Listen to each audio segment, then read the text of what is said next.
ಮಲೆನಾಡಿನಲ್ಲಿ ಅತಿಯಾಗಿ ಸುರಿದ ಮಳೆಯಿಂದಾಗಿ 50% ಅಡಿಕೆ ಬೆಳೆಗಳಿಗೆ ಕೊಳೆ ರೋಗ ತಗುಲಿದ್ದು ರೈತರ ಸ್ಥಿತಿ ಚಿಂತಾಜನಕವಾಗಿದೆ. ಶಾಸಕ ಭೀಮಣ್ಣ ಟಿ ನಾಯ್ಕ್.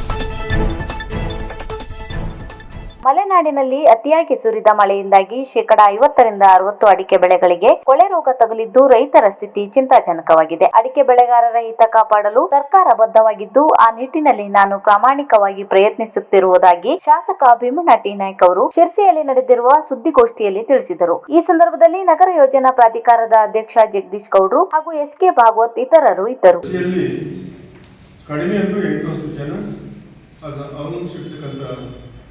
ಕೂಲಿಕರನ್ನು ಕೂಡ ನಾವು ನೋಡ್ತಾ ಇದ್ದೀವಿ. ಈ ಸಂದರ್ಭದಲ್ಲಿ ಅಡಿಕೆ ಬೆಳೆಗಾರರಿಗೆ ಬಂದಿರತಕ್ಕಂಥ ಸಂಕಷ್ಟ ಏನಿದೆಯೋ ಇದನ್ನು ದೂರ ಮಾಡಬಾರ್ದು. ಇವತ್ತೇನು ವಾಡಿಕೆಯಂತೆ ಹೆಚ್ಚಿನ ಮಳೆ ವರ್ಷ ಆಗಿದೆ, ಇನ್ನೂ ಮಳೆ ನಿಂತಿಲ್ಲ. ಒಂದು ಕಡೆ ಇವತ್ತು ನಮ್ಮ ಮಲೆನಾಡಿನ ಕೂಡ ಗೋಟ್ ಅಡಿಕೆಯನ್ನು 12 ಕೊಯ್ಯುವಂಥದ್ದು ಸಂದರ್ಭ ಇತ್ತು. ಆದರೆ 12 ಕೊಯ್ಯೋಕ್ಕಾಗ್ತಾ ಇಲ್ಲ.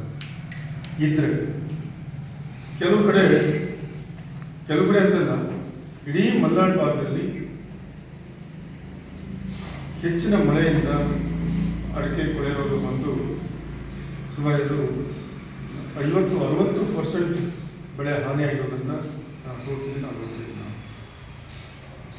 ಇವತ್ತು ಆ ರೀತಿ ಬೆಳೆಯ ಹಾನಿಯಾಗಿದ್ರು ಅಂಥ ರೈತರು ನನ್ನ ಹತ್ರ ಬಂದು ಅವರ ನೋವನ್ನು ಹೇಳ್ಕೊಂಡಿರುವಂಥದ್ದು, ಅವ್ರು ಮಾಡ್ಕೊಂಡಿರ್ತಕ್ಕಂಥ ಸಾಲ ಸುಧಾರಿದ್ದು ಅವುಗಳನ್ನ ಹ್ಯಾಕ್ ತಿಳಿಸುವಂಥದ್ದು ಒಂದು ಕಡೆ.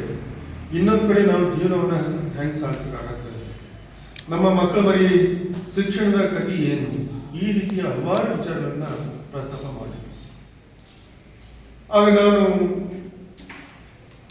ನನ್ನ ಕ್ಷೇತ್ರದ ಮತ್ತು ಜಿಲ್ಲೆಯ ಸಂಪೂರ್ಣವಾಗಿರ್ತಕ್ಕಂಥ ಅಡಿಕೆಯ ಕೊಳೆ ರೋಗದ ಮಾಹಿತಿಯನ್ನು ಪಡೆದು ನಮ್ಮ ತಾಲೂಕಾಧಿಕಾರಿಗಳಿಂದ ಮತ್ತು ಜಿಲ್ಲಾಧಿಕಾರಿಗಳಿಂದ ಸಂಪೂರ್ಣವಾಗಿ ಮಾಹಿತಿಯನ್ನು ಪಡೆದು ನನ್ನ ಮಾನ್ಯ ಮುಖ್ಯಮಂತ್ರಿಗಳ ಗಮನಕ್ಕೆ ತಂದು ಆದಷ್ಟು ಬೇಗ ಹಿಂದೆ ತಮ್ಮ ಅವಧಿಯಲ್ಲಿ ಇದೇ ರೀತಿ ಮಳೆ ಆದಾಗ ಶ್ರೀಧರ್ ಮುದಲ್ಮನಿಯವರನ್ನು ಅತ್ಯುತ್ತಮ ಕಂದಾಯ ಅಧಿಕಾರಿ 2024 ಪ್ರಶಸ್ತಿಯನ್ನು ನೀಡಿ ಗೌರವಿಸಿದ ಕಂದಾಯ ಇಲಾಖೆ.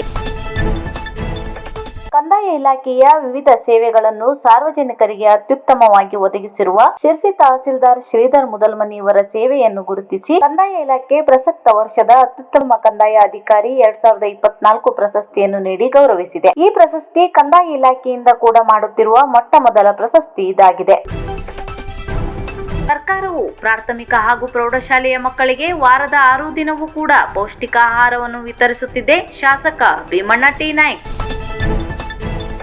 ಸರ್ಕಾರವು ಮಕ್ಕಳ ಶಿಕ್ಷಣಕ್ಕೆ ಪೂರಕವಾಗಿ ಮಕ್ಕಳ ಆರೋಗ್ಯ ಸದೃಢವಾಗಿಸಲು ಪೌಷ್ಟಿಕ ಆಹಾರವನ್ನು ರಾಜ್ಯದ ಎಲ್ಲಾ ಸರ್ಕಾರಿ ಮತ್ತು ಅನುದಾನಿತ ಪೂರ್ವ ಪ್ರಾಥಮಿಕ ಹಾಗೂ ಪ್ರೌಢಶಾಲೆಯ ಮಕ್ಕಳಿಗೆ ವಾರದ 6 ದಿನವೂ ಕೂಡ ಪೌಷ್ಟಿಕ ಆಹಾರವನ್ನು ವಿತರಿಸುತ್ತಿದೆ ಎಂದು ಶಾಸಕ ಭೀಮಣ್ಣ ನಾಯ್ಕ್ ಅವರು ಇಸಲೂರಿನ ಸರ್ಕಾರಿ ಪ್ರೌಢಶಾಲೆಯಲ್ಲಿ ಕಾರ್ಯಕ್ರಮವನ್ನು ಉದ್ಘಾಟಿಸಿ ಮಾತನಾಡಿದರು. ಬಹಳಷ್ಟು ಒಂದು ಹೊತ್ತಿನ ರೊಟ್ಟಿಯೂ ಕೂಡ ಇಲ್ಲದಿರ್ತಕ್ಕಂಥ ಮಕ್ಕಳನ್ನ ಟಿವಿ ಮಾಧ್ಯಮದಲ್ಲಿ ನೋಡ್ತೀವಿ ನಾವು. ಅಲ್ಲಿ ಆ ದೇಶದ ಸ್ಥಿತಿ ಹೇಗಿದೆಯೋ ಗೊತ್ತಿಲ್ಲ. ಮಕ್ಕಳ ಅವ್ರು ನೋಡಿದಾಗ ತುಂಬ ಬಟ್ಟೆನೂ ಕೂಡ ಮೈ ಮೇಲೆ ಇರ್ತಕ್ಕಂಥ ಸಂದರ್ಭವನ್ನು ಈ ಕಾಲದಲ್ಲಿ ಕೂಡ ನಾವು ನೋಡ್ತಾ ಇದ್ದೀವಿ. ಆದರೆ ನಮ್ಮ ದೇಶದಲ್ಲಿ ಶಿಕ್ಷಣಕ್ಕೆ ಯಾವುದೇ ರೀತಿಯ ತೊಂದರೆ ಆಗಬಾರದು ಅಂತ ವಿಚಾರದಲ್ಲಿ ಅನೇಕ ರೀತಿಯ ಸಹಕಾರನ ಕೊಡೋದ್ರ ಮುಖಾಂತರ ನಮ್ಮ ರಾಜ್ಯದಲ್ಲಿರ್ತಕ್ಕಂಥ ಎಲ್ಲ ವರ್ಗದ ಮಕ್ಕಳಿಗೆ LKG UKG 1ರಿಂದ 10ನೇ ತರಗತಿಯ ಮಕ್ಕಳಿಗೆ ಎಲ್ಲಾ ರೀತಿಯ ವ್ಯವಸ್ಥೆನ ಇವತ್ತು ಕೊಡೋದ್ರ ಮುಖಾಂತರ ನಮ್ಮ ರಾಜ್ಯದಲ್ಲಿ ನಮ್ಮ ದೇಶದಲ್ಲಿರ್ತಕ್ಕಂಥ ಮಕ್ಕಳು ಮುಂದಿನ ಭವಿಷ್ಯವನ್ನ ರೂಪಿಸ್ತಕ್ಕಂಥ ಮಕ್ಕಳು ಸರಿಯಾದ ಒಂದು ಶಿಕ್ಷಣವನ್ನು ಕೊಟ್ಟಾಗ, ಒಳ್ಳೆ ಸಂಸ್ಕಾರವನ್ನು ಕೊಟ್ಟಾಗ ನಮ್ಮ ದೇಶವನ್ನು ಇನ್ನೂ ಹೆಚ್ಚಿನ ರೀತಿಯಲ್ಲಿ ಪ್ರಗತಿಯತ್ತ ಒಯ್ತಕ್ಕಂಥ ವಿದ್ಯಾರ್ಥಿನಿಯನ್ನ ಸರಿಯಾದ ರೀತಿಯಲ್ಲಿ ಶಿಕ್ಷಣವನ್ನ ಏನು ಕೊಡೋದ್ರ ಜೊತೆಯಲ್ಲಿ ಪೌಷ್ಟಿಕ ಆಹಾರವನ್ನ ಕೊಡಬೇಕು ಅಂತ ಉದ್ದೇಶ ಸರ್ಕಾರದ್ದು. ಆ ರೀತಿಯಲ್ಲಿ ಈಗಾಗಲೇ ಸ್ವಾಮಿ ಸುಮಾರು ಎಲ್ಲ ವಿಚಾರನ ಹೇಳಿದ್ರು. ಶೂವಿನ ಕೊಡೋದ್ರ ಹಿಡಿದು ಚಪ್ಪಲಿನ ಕೊಡೋದ್ರ ಹಿಡಿದು ಪಠ್ಯ ಪುಸ್ತಕವನ್ನ ಬಿಸಿ ಊಟವನ್ನು ಕೊಡುವ ಮುಖಾಂತರ ಪೌಷ್ಟಿಕ ಆಹಾರವನ್ನು ಮತ್ತು ಈ ವಾರದಲ್ಲಿ 2 ಮೊಟ್ಟೆಯನ್ನು ಕೊಡುವಂತಹದ್ದು, ಅನೇಕ ರೀತಿಯ ಸಹಕಾರನ ಕೊಡುವ ಮುಖಾಂತರ ನಮ್ಮ ಗಾಂಜಾ ಸೇವನೆ ಮಾಡುವವರ ಮೇಲೆ ದಾಳಿ ಮಾಡಿ ಈರ್ವರನ್ನು ಬಂಧಿಸಿದ ಶಿರ್ಸಿ ನಗರ ಠಾಣೆ ಪೊಲೀಸರು.